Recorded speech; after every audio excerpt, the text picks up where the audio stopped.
together. Radio Manu 91, where it's always better. Where it's always better.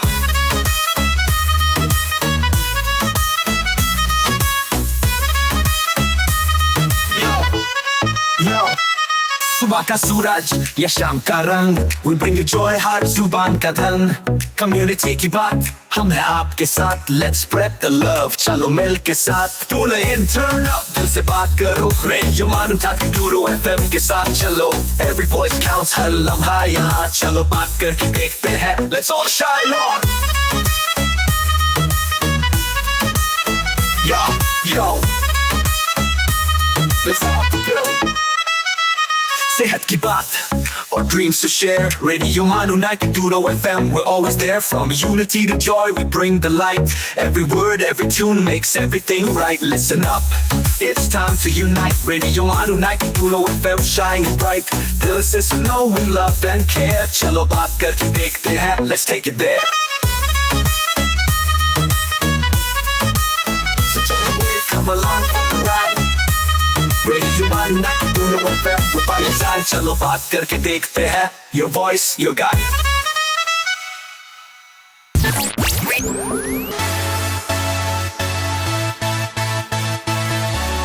This is Radio Manu 90.0 FM. चलो बात करके देखते हैं।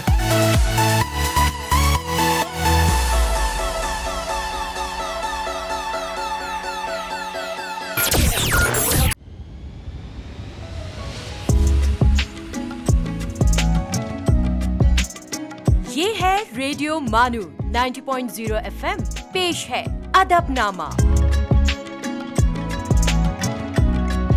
दोस्तों आदाब, मैं हूं डॉक्टर मोहम्मद इम्तियाज़। रेडियो मानू के इस खूबसूरत अदबी और सकाफ़ती प्रोग्राम अदबनामा में आप तमाम लोगों का खैर मकदम है।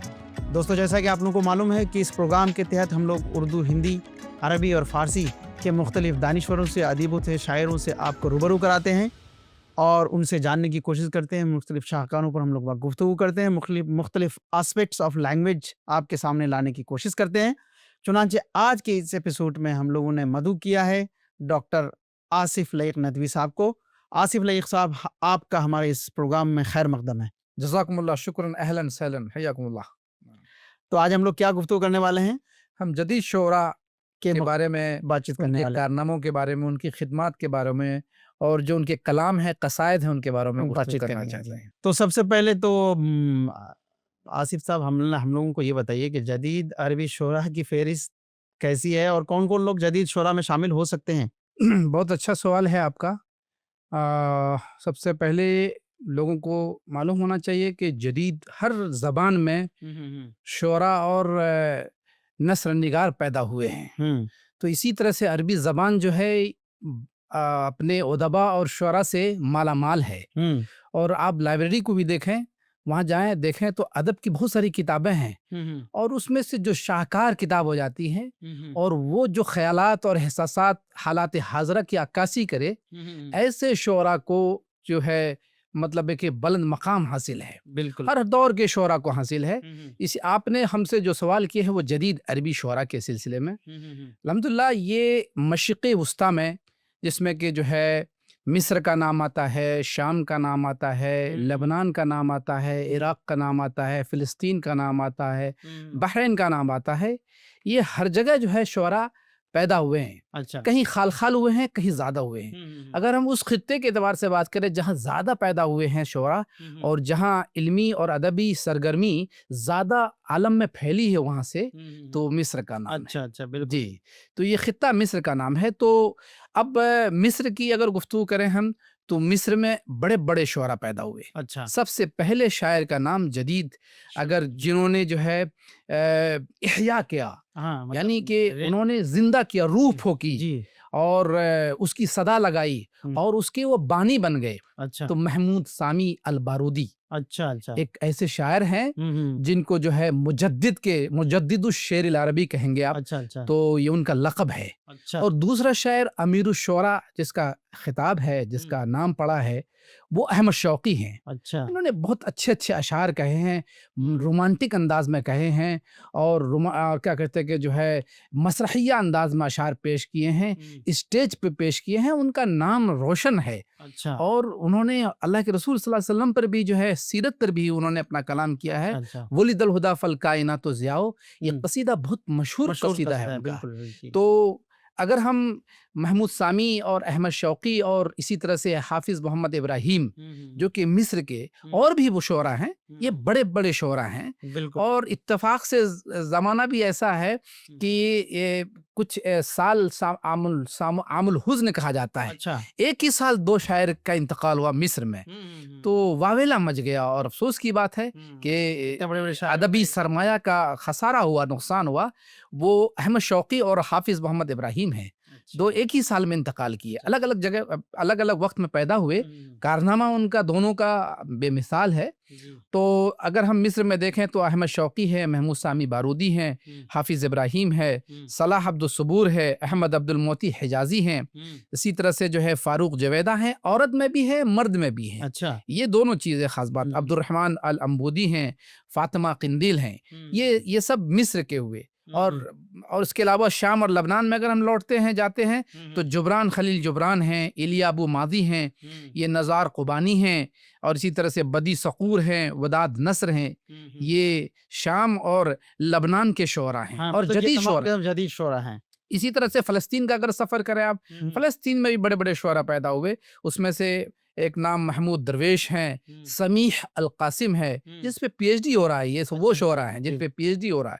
और इसी तरह से फदवा तौकान हैं और तमीम अल बरगूसी हैं। इराक़ को अगर देखें तो इराक़ में भी बड़े शोरा पैदा हुए। बिल्कुल बिल्कुल। ये भी मशरिक़े अरबी का हिस्सा है और ख़ित्ता है। ये बदर शाकिब सयाब है, अब्दुल वहाब अल बयाती हैं, नाजुकुल मलाइका हैं, ये लड़ी हैं। अच्छा। नाजुकुल मलाइका जाहिली दौर में खनसा और ये जदीद दौर में नाजुकुल मलाइका। मुज़फ़्फ़रुन नवाब हैं। इसी तरह से जो है त्यूनस में अबुल कासिम अशाबी हैं और बहरैन में कासिम हद्दाद है। अच्छा। ये तमाम वो शोरा हैं जो जदीद शोरा में मशहूर शोरा हैं और बहुत सारे शोरा का मैंने नाम नहीं लिया, ये मशहूर शोरा हैं। बिल्कुल जी जी। तो ये तो जिन्होंने बहुत अच्छी अपना बात नाम कमाया जी। और एक फिक्र दी और क्या कहते हैं कि अदबी कारनामा उनका शाहकार है और सुनहरे रूप से लिखे जाने के लायक है। जिन्होंने नुफूस और विजदान को उभारा, जोश पैदा किया अपने शायरी से। और उन्होंने सिर्फ यही नहीं बल्कि जो है कौम की खिदमत की, वतन से मोहब्बत का जो है क्या गीत गाया और फिर ये कि जो है हुर्रियत का गीत गाया। तो इस तरह से जो है चूँकि तो ये इन शोरा के उभरने के जो असबाब अवामिल थे जी जी वो क्या अचानक से, इससे पहले भी तो शायरी हो रही होगी, ऐसा कुछ बहुत ज़्यादा तो नहीं होगा कि नहीं पूरा पूरा रेगिस्तान ऐसा चल रहा होगा, लेकिन अचानक से इतने शोरा और फिर इस तरह के ख्यालात के मौज़ूआत करने के लिए जो शोरा सामने आए, उसके क्या वजूहात रहे होंगे? बहुत ही अहम सवाल है जो आपने किया है और ये बहुत वक्त लेना चाहेगा, लेकिन हम मुख्तसर में आपको बताएं जी जी। कि देखिए, अगर आप किसी को एक कुछ ऐसी चीज़ खिला दें जिसका उसको मज़ा लग जाए और फिर आप उससे छीन लें, तो उसकी ख्वाहिश होती है बिल्कुल कि वो चीज़ कैसे फिर मुझे हासिल हो। तो जब 1798 में 1798 ईस्वी में जब नेपोलियन बोनापर्ट ने मिस्र पर हमला किया तो उनके साथ उलमा और उदबा की एक जमात आई और वो आने के बाद उन्होंने प्रेस का निज़ाम बनाया, सहाफ़त का निज़ाम बनाया और शेर व शायरी का निज़ाम बनाया, अदब और ज़बान की खिदमत का निज़ाम बनाया। तो लोग मानूस हो गए थे, मदारिस कायम हुए, जामे मिस्र और जामे अज़हर को जो है जान पड़ गई, जामे मिस्र का क़याम हुआ, अबोलो का जो है निज़ाम बना, वो जमात तहरीक बनी, शोरा पैदा हुए।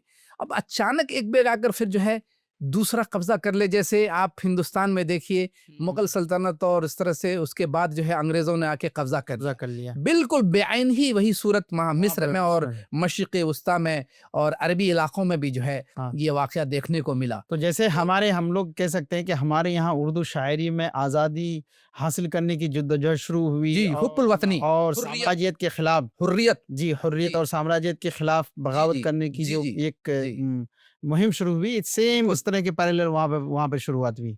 मैं उसको अगर मुख्तसर ये कहूँ तो एक तो साम्राज्यियत सबसे बड़ी वजह थी और मगरिबी तहजीब व तमद्दुन बिल्कुल जो है फैल रहा था और वहां पर लोग देख रहे थे कि वो तरक्की कर रहे हैं और हम घास छिल रहे हैं, हम जो है घंटे बजा रहे हैं, ऐसी चीजें थी। हम सिर्फ मस्जिद और घर का आने जाने का रास्ता नाप रहे हैं। तो लोगों ने महसूस किया कि हमारा ही सरमाया छीनकर वो आगे बढ़ गए और हम पीछे रह गए। बिल्कुल तो बिल्कुल, ये शोर बेदार हुआ। तो सियासी बेदारी जी और तालीमी बेदारी आई और फिर ये कि मगरिबी तहजीब व तमद्दुन के जो असरात से आशना भी हुए लोग, आशना हुए। तो और फिर उन्होंने नॉवेल, मसरहिया, ये सब चीजें जब देखने शुरू की, जी चैन से, इन तमाम चीजों पर तो हम लोग गुफ्तगू करेंगे, लेकिन एक वक्त हो चला है एक छोटे से ब्रेक का। ब्रेक के बाद फिर इस प्रोग्राम को हम लोग जारी रखेंगे। You are listening to Adabnama, Radio Manu 90.0 FM's Literature and Culture Show.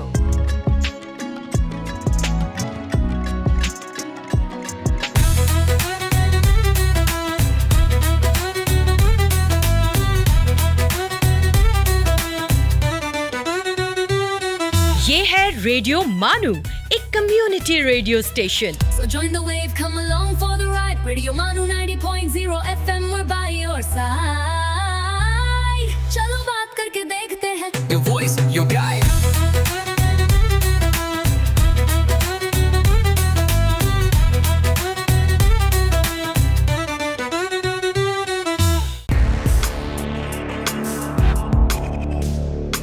आइए अब सुनते हैं हिस्ट्रीज मिस्ट्रीज।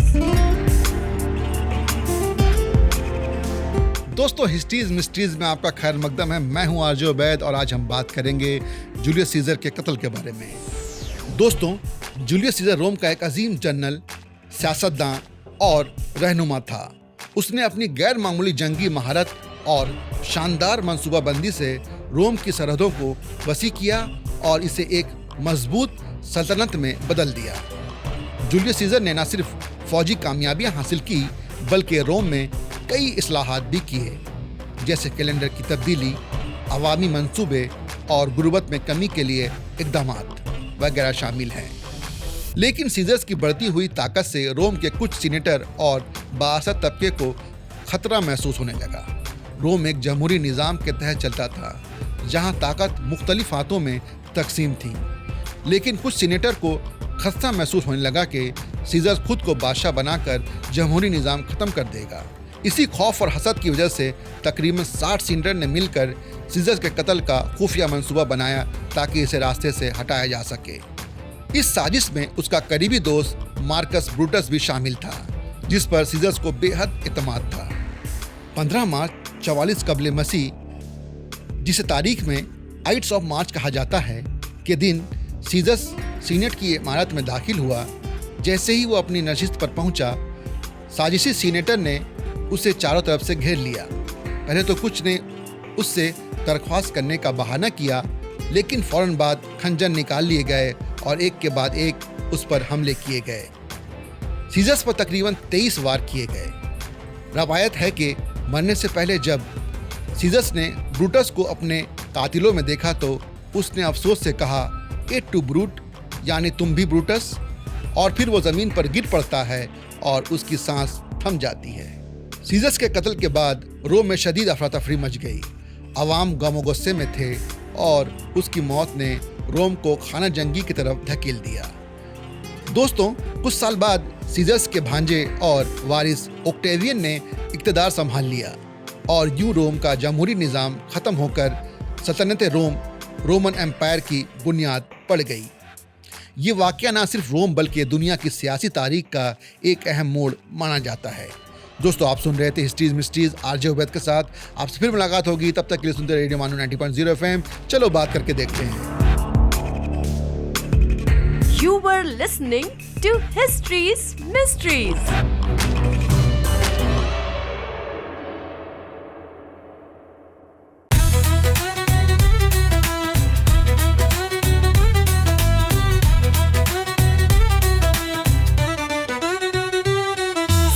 मार्केटिंग और ब्रांड प्रमोशंस के लिए हमसे राब्ता करें रेडियो मानू @manu.edu.in पर। So join the wave, come along for the ride. Radio Manu 90.0 FM, we're by your side. चलो बात करके देखते हैं. Your voice, your guide.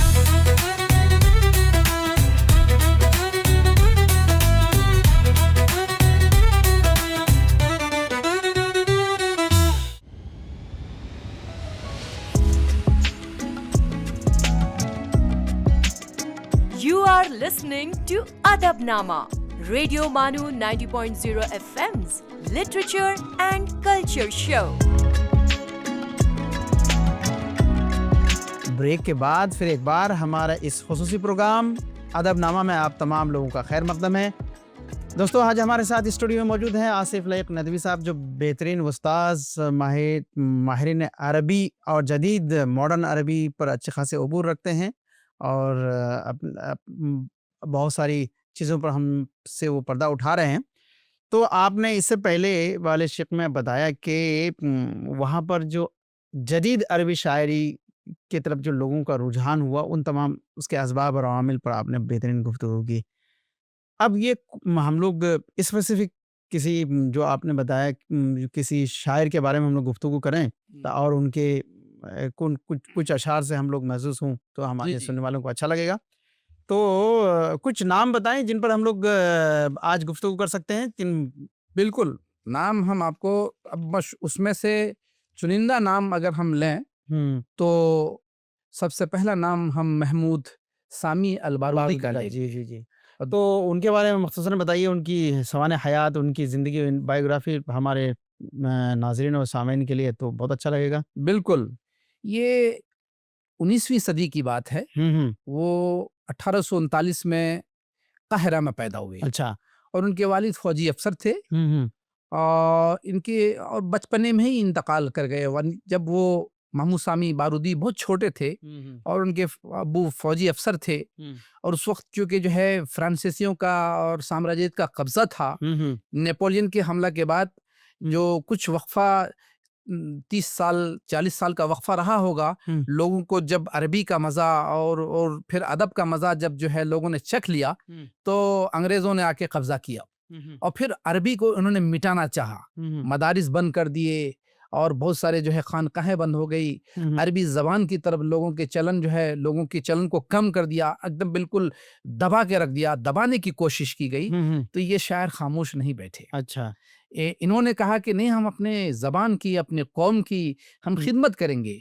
तो इन्होंने पढ़ा और चूंकि पढ़ाई सिर्फ फौजी अफसर की हो रही थी तो ये भी वजह फौजी अफसर में जो है पढ़ाई तालीम हासिल की और ये भी बड़े फौजी अफसर बने। धीरे धीरे लोगों के अंदर जो जोश और वलवला था कि वो हमको आज़ादी हासिल हो, हुर्रियत हो, वतन से मोहब्बत की भी का जोश था। फिर अंग्रेज़ों के जुल्म ज़्यादती भी वो आंखों से देख रहे थे कि हमारे साथ हमारी ज़बान पर जुल्म कर रहे हैं, हमारे अदब पर जुल्म कर रहे हैं और हमारे जो है फ़न पर जुल्म कर रहे हैं। तो अंदर अंदर जो है वो वावेला और फूटा, समझ गए, लोगों की एक जमात बनी, तहरीक बनी और उराबी तहरीक के नाम से वो तहरीक जानी जाती है, जो कि जो है जिसमें महमूद सामी अल-बारूदी उसमें सारे फहरिस्त थे जी। और उस फहरिस्त ने गलबा हासिल करने में, मिस्र पर गलबा हासिल करने में कामयाबी हासिल कर ली कुछ सालों के लिए, कुछ अरसे के लिए। और महमूद सामी बारूदी मिस्र के वजीर आजम भी रहे। अच्छा। उस तहरीक में जब वो तहरीक कामयाब हुई तो वो कुछ अरसे जो है वजीर आजम के पोस्ट पे भी रहे, लेकिन बहुत कम वक्त में फिर वो नाकाम हो गई तहरीक और फिर सब गिरफ्तार कर लिए गए। तो उसमें हमारे ये मजलूम शायर भी जो है फंस गए और इनको श्रीलंका भेज दिया गया। और श्रीलंका यानी इनको शहर बदर कर दिया गया, बदर कर दिया गया। लेकिन जो उनकी शायरी और जो उनका जज्बा और उनका जो शौक था वो नहीं मिटा सके। वो अपने जेल में भी रह के शायरी लिखते रहे। तो मुजद्दिदुश शेर अल अरबी, अच्छा, ये कि जो अल इह्या का काम है, जिंदा करने का काम है, रूह फूंकने का काम है, वो अपने जेल से भी करते रहे। बहुत दिन तक वो जेल में रहे। फिर वो जो है जेल से जो है लोगों ने उनको निकाला और फिर उन्होंने अपना ख़त भी लिखा, माफ़ीनामा, हम्म। और वो फिर आकर जो है अदबी खिदमत में लग गए। उन्होंने शेर के ज़रिए से जो है वो खिदमत अंजाम दी। और ये शायर ऐसे थे जो किसी दूसरी चीज़ों में अपना वक्त गंवाना नहीं चाहते थे। ये कौम की खिदमत, हुर्रियत, अच्छे ख्यालात, अच्छे जज्बात की अक्कासी करने में वो अपने शेर का सहारा लिए। अच्छा, अपने शेर के ज़रिए से जो है वो तो उनके अगर डॉक्टर साहब हम लोग अगर उनकी शायरी के मौज़ूआत के बारे में जी खास बात इस शायर की ये है हम्म। कि ये अब्बासी दौर हम्म। की जो क्लासिकी शायरी थी हम्म। उसको इस वक्त उन्होंने मतलब कि एक नए अंदाज में अपने कौमी मौज़ूआत को शामिल करते हुए और उसको जो है एक शाहकार बनाते हुए उसको उस रंग में ढाला है। अच्छा, ये अपने किसी दूसरे वजन और काफिया से हट के शायरी है। ये उसके वो कायल नहीं थे, लेकिन वो उस शायरी को लेते हुए उसमें नया रंग भरने का उन्होंने बहुत बड़ा काम किया है। और उनके कसीदे हैं, बहुत सारे कसीदे हैं जिसको कि कौमों ने पसंद किया है, और दीवान है जिसको जो है तो उनके कितने दीवान बाद में शाये हुए? कसीदे हैं और दीवान की शक्ल इख्तियार किए हैं। और बाद में पब्लिश हुई के बाद। और उनकी शायरी को कुछ है, हम जो है आपको नमूना पेश करना चाहेंगे। जी बिल्कुल। इसी तरह से जो है मैं एक बात आपसे करना चाह रहा था कि उनके जो अहम मौज़ूआत रहे, जी अहम मौज़ूआत क्या क्या रहे? असल में यह है कि जो है एक तो ये कि हुर्रियत, आज़ादी, हाँ, और हुब्बुल वतनी। अच्छा, हुब्बुल वतनी जी, हुब्बुल वतनी ये उनका खास अंदाज था। और फिर ये कि जो है ये अपनी कौम को फ़क्र और तंगी से निकालना चाहते थे। तो इस तरह की फिक्र उनके नज़दीक जो है एक इनकलाबी शायर जिसको इनकलाबी शायर, बिल्कुल, कौम को उसका जो है मुल्क का जो है बागडोर अपने कौम के हाथ में देना चाहते थे, गैरों से आज़ादी करना चाहते थे। और फिर ये कि जो है ज़बान की खिदमत, अरबी ज़बान की खिदमत, अदब की खिदमत, ये बहुत बड़ी खिदमत है, इंसानियत की खिदमत है। तो आप उनके कुछ अशार सुनाएं और तर्जुमे के साथ बताएं तो हमारे सामईन के लिए और नाज़रीन के लिए थोड़ा अच्छा लगेगा। जी, अब चूंकि मैं बहुत ज़्यादा अशार तो नहीं पढ़ सकता, नहीं, एक दो मिसाल के तौर पर पेश करें। ये शायर को देखिए, ये दीनदार शायर भी है। हालांकि ये वजीर आजम भी रहे और उसकी पोस्ट पे भी रहे। एक दीनदार शायर के एक शेर है जो कि जो है सिवाया बेतहनानिल अगारीदी यतरबू, सिवाया बेतहनानिल अगारीदी यतरबू व गैरी बिल लज़्ज़ाती यलहू व युअजबू। इस शेर का मतलब है कि बहुत सारे लोग होंगे जो ढोल तमाशे और गाने बजाने में मस्त हो जाते होंगे और दूसरे मकासद को, अज़ाइम को भूल जाने वाले मैं वो शायर नहीं हूँ। मैं वो शायर नहीं हूँ कि मुझे गाना बजाना और दुनिया के टीप टाप ज़र्क बर्क मुझे जो है अपने अहदाफ और मकासद के हुसूल के लिए माने बन जाए जी। मैं उन चीज़ों से जो है मशहूर होने वाला नहीं हूँ। और इसी तरह वमा अना मिम्मन तासिरुल खम्र लुब्बहु, और मैं वो शायर भी नहीं हूँ कि जिसको जो शराब पी ले और मस्त हो जाए। जैसे कि जो है जाहिली दौर में आप इमरुल कैस को देखिए, और जब पीते थे तो जबरदस्त अशार पेश करते थे। ये शायर कह रहे कि मैं वो शायर नहीं हूँ, मैं अलग ढंग का शायर हूँ। बिल्कुल, ये अलग बात है कि मैंने अब्बासी दौर का वो जो है क्लासिकल अदब को लिया है, लेकिन हमने उसमें जो रंग ढाला है ये नया रंग, जदीदियत का रंग है, अपने कौमी मौज़ूआत को उसमें शामिल किया है। तो वमा अना मिम्मन तासिरुल खम्र लुब्बहु व यमलिकु समईहिल यराउ अल मुसक्कबु, और मैं वो शायर नहीं हूँ कि जिनको सारंगी जिस पे बजाते हैं उनके कानों को जैसे शराब मस्त करती है ये सारंगी, और जो उसके आवाज है, जो उनको जो है मस्त करती है, ऐसे वो मस्त करने वाला भी, वो मस्त होने वाला शायर भी नहीं हूँ। वलाकिन क्या हूँ मैं फिर, आखिरी शेर में पढ़ा था, तीसरा शेर, वलाकिन अखु हम्मिन इदा मा तरज्जहत बिही सौरतुन नहबल उला यदाबू, कि मैं तो वो शायर हूँ, मैं अज़्म हौसला वाला शायर हूँ। अखु हम्मिन, मैं अज़्म हौसला वाला शायर हूँ, मैं तरजीह देता हूँ उसको, मैं किसी चीज से मरजू होने वाला नहीं हूँ, मतलब क्योंकि मुझे जो है फ्रांस की तहजीब, मगरिब की तहजीब और तमद्दुन आके मुझे मसूर कर दे, ऐसा नहीं। खुज़मा सफ़ा व दामा कतीर वाला शायर हूँ मैं, कि अच्छी चीजों को लेने वाला हूँ और बुरी चीजों को छोड़ देने वाला हूँ। तो मैं बुलंदी की तरफ सफर करने वाला हूँ। अरे वाह, बुलंदी की तरफ सफर करने वाला हूँ। और एक शेर भी, एक इमाम शाफी का भी शेर मैं सुना देता हूँ। शेर का वो तर्जमा है कि साफिर फफिल असफारी खम्सो फवाइदी तगर्रब अनिल औतानी फी तलबिल उला, वो साफिर फफिल असफारी खम्सो फवाइदी तफर्रुज हम्मिन वक्तिसाब व मईशतिन व इल्मुन व आदाबुन व सोहबत व माजिदी। जी जी कि अगर बुलंदी चाहते हो तो मुल्क छोड़ो और दूसरी जगह दूसरे जामियात का रुख सफर करो। करो। जी जी मौलाना आज़ाद नेशनल उर्दू यूनिवर्सिटी का सफ़र करो और अच्छे सिलेबस अच्छा कोर्स से इख्तियार करो और पढ़ो। और क्या उसी को शायर ने कहा है तगर्रब, छोड़ दो मुल्क, अपने शहर को छोड़ दो और बुलंदी के वास्ते छोड़ो, किसी जिल्लत के लिए नहीं, बुलंदी के वास्ते। चलो इसलिए कि सफर में 5 फायदे हैं। सफर में 5 डॉक्टर साहब ये तो आपने बहुत अच्छा अशार सुनाए, और तो अरबी के अशार मुझे लगता है कि हमारे सुनने वालों को ये प्रोग्राम अच्छा लग रहा होगा और अरबी जुबान की मिठास और उनके फिक्र से महसूस हो रहे होंगे। लेकिन वक्त हो चला है एक छोटे से ब्रेक का। जी जी तो दोस्तों लेते हैं एक छोटा सा ब्रेक के बाद फिर हम लोग अरबी ज़ुबान और ख़ुसूसी तौर पर जदीद अरबी शोरा के ख़यालात और उनके बुलंद फ़िक्री, उन तमाम चीज़ों पर हम लोग गुफ्तगू करेंगे एक छोटे से ब्रेक के बाद। आप सुन रहे हैं अदबनामा, रेडियो मानू 90.0 FM का लिटरेचर एंड कल्चर शो।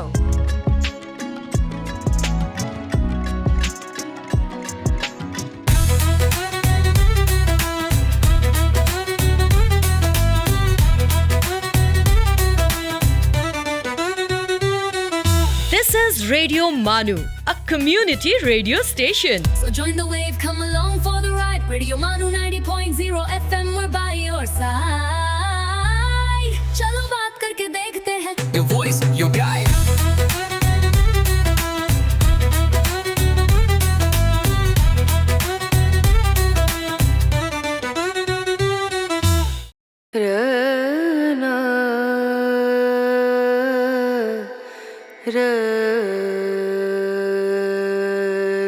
ये है रेडियो मानू 90.0 FM। आइए अब सुनते हैं the mindful minute.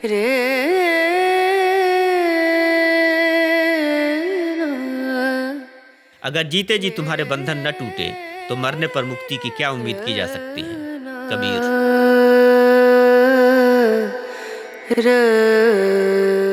Colin R. Davis once said, "The road to success and the road to failure are almost always exactly the same."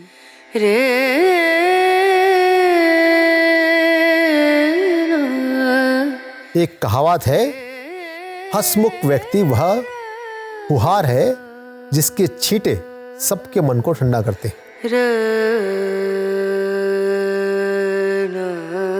This is Radio Manu 90.0 FM. You were listening to the Mindful Minute.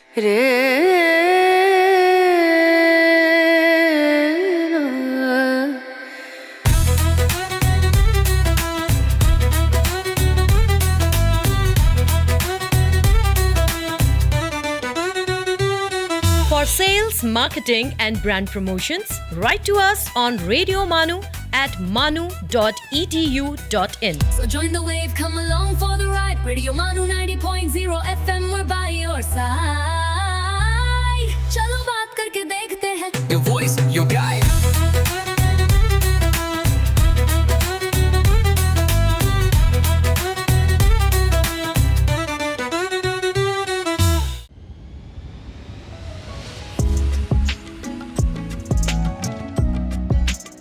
आप सुन रहे हैं अदबनामा, radio मानू 90.0 FM का literature and culture show.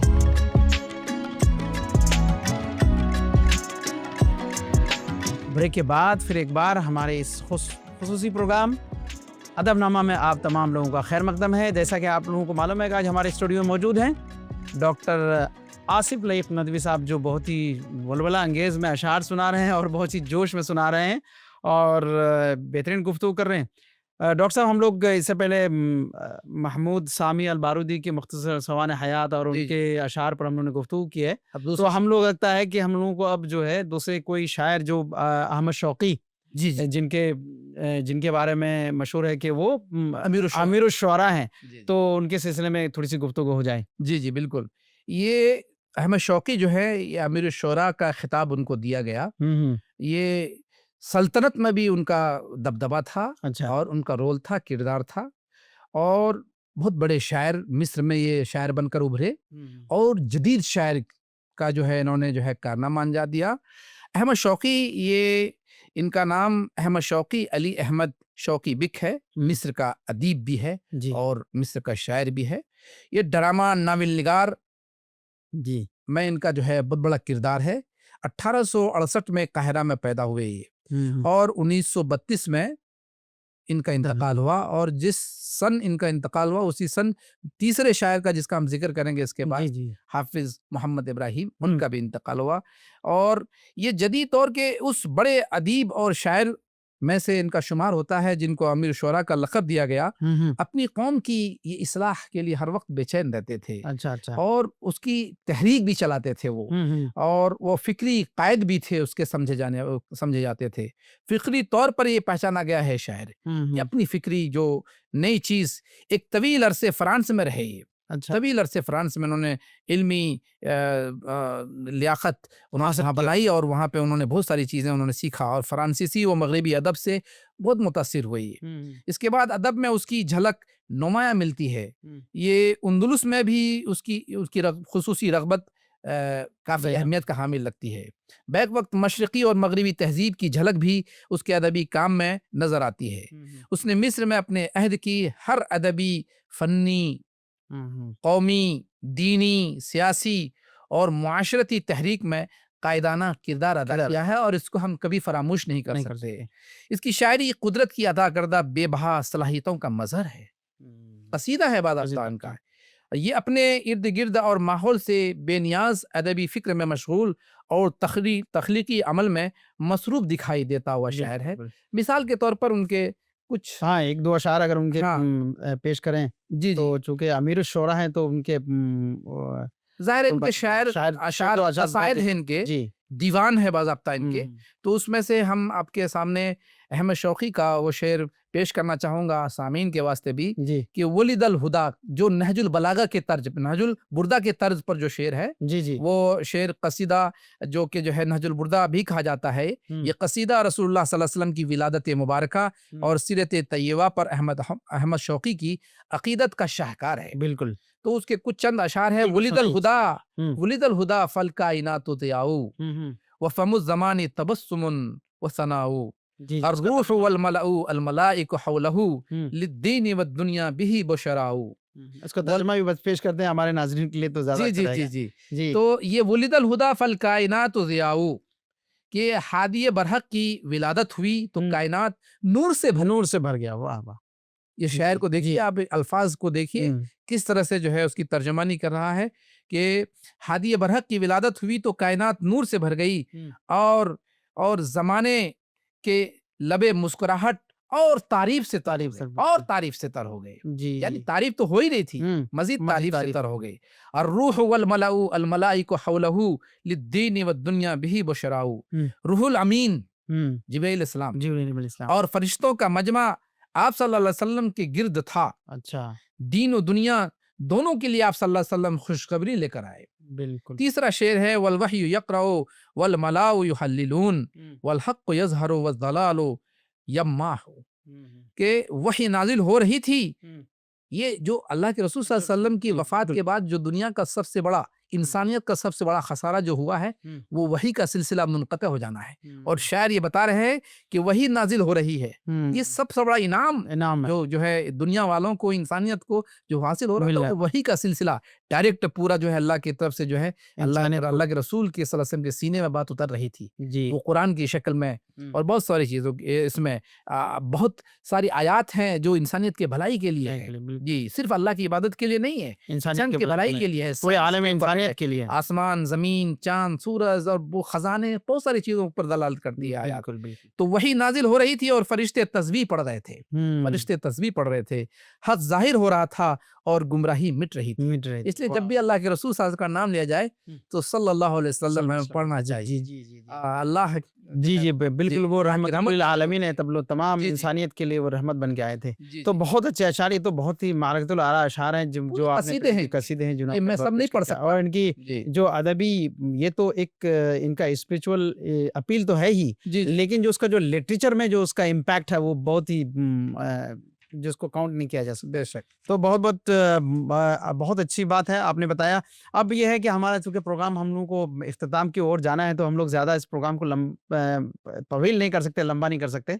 एक आखिर में जो अहमद शौकी जिनका के बाद हाफिज इब्राहिम। हाँ, हाफिज मोहम्मद इब्राहिम के बारे में भी अगर आप बताएं हमारे नाज़रीन और सामीन के लिए, जी, तो जी। बहुत अच्छी बात है कि वो कौन थे और उनके मौज़ूआत क्या-क्या थे।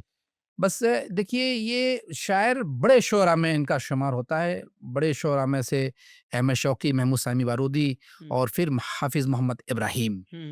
ये जुल्म सितम का ज़माना था, गुलामी का दौर था और लोग तंगदस्त थे। पढ़ने लिखने की तरफ भी जो है लोगों को मना किया जाता था, कॉलेजें बंद कर दी गई, मदारिस बंद कर दिए गए, लेकिन लोगों की जो ख्वाहिश थी वो उन्होंने निज़ामी मदरसा कायम किया। तो उस वक़्त एक बड़ा फितना था जो कि जो है अरबी ज़बान पे भी आया, ज़बान को मिटाने की कोशिश हो रही थी और दूसरी ज़बान अप्लाई की जा रही थी। ये शायर खामोश नहीं बैठे। ये हाफिज़ मोहम्मद इब्राहिम, जो हाफिज़ इब्राहिम के नाम से भी जाने जाते हैं, और इनका लक़ब जो है शायरुन नील है। ओह! शायरुन नील है। पहले शायर का लक़ब जो है मुजद्दिदुश शेर अल-अरबी, दूसरा का अमीरुश शुअरा और तीसरे शायर का जो है शायरुन नील। शायर मॉडर्न अरबिक ये जो नील शायरी जो है है, मतलब जी, मिस्र में जो मिस्र- दरियाए नील है, दरियाए नील है। जी, तो ये शायरुन नील के नाम से जाने जाते हैं। मिस्री शायर थे ये, मिस्र के शायर थे, जिन्हें शायरुन नील भी कहा जाता है। अरबी ज़बान की शान और दिफा में उनका मशहूर क़सीदा अल-लुग़ा अल-अरबिय्या तना हज़्ज़हा बैन अहलिहा है, जिसमें उन्होंने अरबी की अज़मत और अपनी कौम की गफलत पर गहरे अल्फाज में अफसोस व मलाल का इजहार किया है। तो वक्त चूँकि कम है, हम इनकी सीरत पे और इनके जो है सवाने पे हम पूरा नहीं बता सकते, लेकिन ये भी शायर हैं जो अपनी खिदमात के ज़रिए जाने जाते हैं, अपने कारनामे के ज़रिए जाने जाते हैं। तो अरबी ज़बान पे जो उस वक्त फितना था, ये शायर ने उसका किला कमा किया है। वो शेर हम पढ़ना चाहते हैं आपके सामने। बिल्कुल कि वसिअतु किताब अल्लाहि लफ्ज़न व गायतन, वसिअतु किताब अल्लाहि लफ्ज़न व गायतन वमा ज़िदतु अन आइन बिही व इज़ाती अनल बहरु फी अहशाइही अद्दुर्रु कामिनुन फहल सअलुल गव्वास अन सदाफाती अयतगा आदिया व युफलितु हुब्बकुम व तफ़क़िदुनी बाद तवासी अखाती। इनका तर्जुमा भी आप सामीन के लिए पेश करना चाह रहा हूँ कि वसिअतु किताब अल्लाहि लफ्ज़न व गायतन, मैं अल्लाह की किताब को अपने अल्फाज और मानों में समो दिया है। कौन कहता है कि अरबी ज़बान तंग है और उसके अंदर अल्फाज नहीं है? ये तो मैंने कुरान के माने को अपने सीने में समो दिया है और उसकी किसी आयत या नसीहत के बयान में मुझे कोई तंगी महसूस नहीं हुई। मैं खुली हूँ और सबके लिए खुली हूँ। अल्हम्दुलिल्लाह, ये अरबी ज़बान मालदार ज़बानों में है, बिल्कुल मालामाल ज़बान है, अदब के एतबार से मालामाल, और ये ज़बान है जो दुनिया के लिए भी है और आखिरत के लिए भी है, कब्र के लिए। जो हर अल्फाज जो उसके बहुत सारे मानी हैं, तो अरबी one of the richest language में से है। बिल्कुल रिचेस्ट ही नहीं बल्कि लुगा खालिदा। जैसे आदमी जब जन्नत में जाएगा तो हमेशा के लिए जाएगा, एक मतलब जन्नत में दाखिल हुआ तो फिर दोबारा नहीं निकलेगा वो, तो वो हमेशा के लिए जन्नत में जाएगा इंशाअल्लाह। तो अल्लाह हम तमाम लोगों को जन्नत में ले जाए, खिदमत के जरिए से भी, अपने कारनामे के जरिए से भी, अपने अमाल के जरिए से भी दुआ करते हैं। हम लोग समझ रहे हैं कि हम लोग ये अदबनामा कर रहे हैं, हम लोग भी जन्नत में जाएंगे। तो ये ज़बान जिसके बारे में बात हो रही है, लुगा खालिदा है। बिल्कुल, ये हमेशा की ज़बान है। ये अल्लाह की ज़बान है, कुरान की ज़बान है, रसूल की ज़बान है। दुनिया में आप देखिए कितने ममालिक में ये ज़बान बोली जा रही है। मरने के बाद आप सबको अरबी बोलना आ जाएगा और आप जवाब देंगे। इस्लामिक अकीदे के हिसाब से तो हमारा कोई लुगा खालिदा बोलते हैं। तो ये कह रहे हैं कि अनल बहरु फी अहशाइही अद्दुर्रु कामिनुन। तो शायद तर्जुमानी कर रहा है अरबी ज़बान में बन के कि मैं समंदर हूँ, मेरे सीने में मोती छुपे हैं। अच्छा, समंदर हूँ, मेरे सीने में मोती छुपे हैं। क्या मेरे गौहर पाने को कभी गोताखोरों ने मेहनत की है? बिल्कुल, बहुत अच्छी बात। आखिरी शेर है शायर का, बिल्कुल सुनाइए कि क्या मेरे दुश्मन सरकश हो जाएं और तुम्हारी मोहब्बत कम हो जाए लोगों के कहने पर और लोगों के फितनों पर। दुश्मनों के कहने से तो कुछ नहीं होता, नहीं हो सकता। बिल्कुल। और तुम मुझे नसीहत के बाद छोड़ दो, ऐसा मत करना तुम मुझे। मैं सब कुछ के लिए जो है मेरा दामन कुशादा है, हर अल्फाज के लिए नई नई इजादात, इनके शाफात के लिए भी जो है मेरे पास अल्फाज हैं। आप जाओ डिक्शनरी देखो और ढूंढो, इंशाल्लाह सब कुछ तुमको मिल जाएगा, जिस तरह से जो इंग्लिश में मिल जाएगा उस तरह से मैं अरबी में मिलेगा। बिल्कुल ये ज़बान की खूबी और ख़ासियत ये है कि बड़ी मिठास है, बड़ी मिठास, इसलिए बिल्कुल। पहले अल्लाह के रसूल साहब जब पढ़ते थे और तिलावत करते थे, लोग सुनकर जो है ईमान ले ईमान ले आते थे। बिल्कुल अल्लाह बिल्कुल, बहुत बहुत तौफीक शुक्रिया। दे कि हम अरबी तो दोस्त ज़बान सीखें, अपने बच्चों को सिखाएं, जी खास तौर से कुरान। जी जी जी जी जज़ाकल्लाह। तो बहुत बहुत शुक्रिया डॉक्टर आसिफ लईक नदवी साहब, आपने बेहतरीन गुफ्तगू की और पुरजोश और वरवला अंगेज बातें की।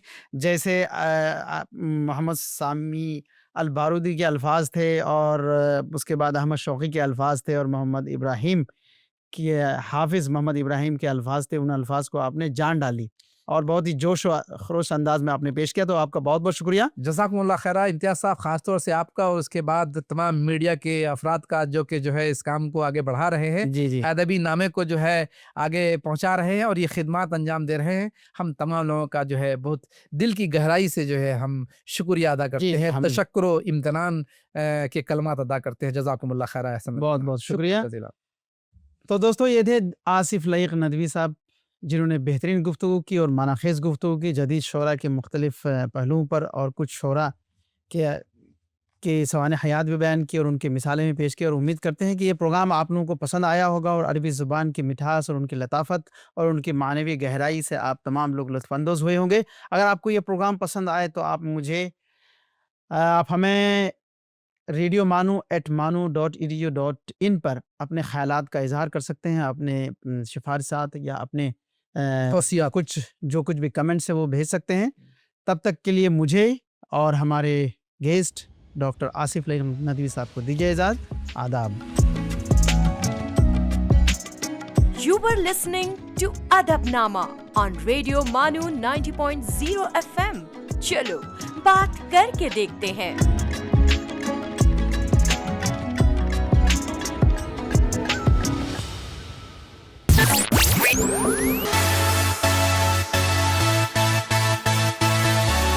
आप सुन रहे हैं रेडियो मानो 90.0 FM। चलो बात करके देखते हैं।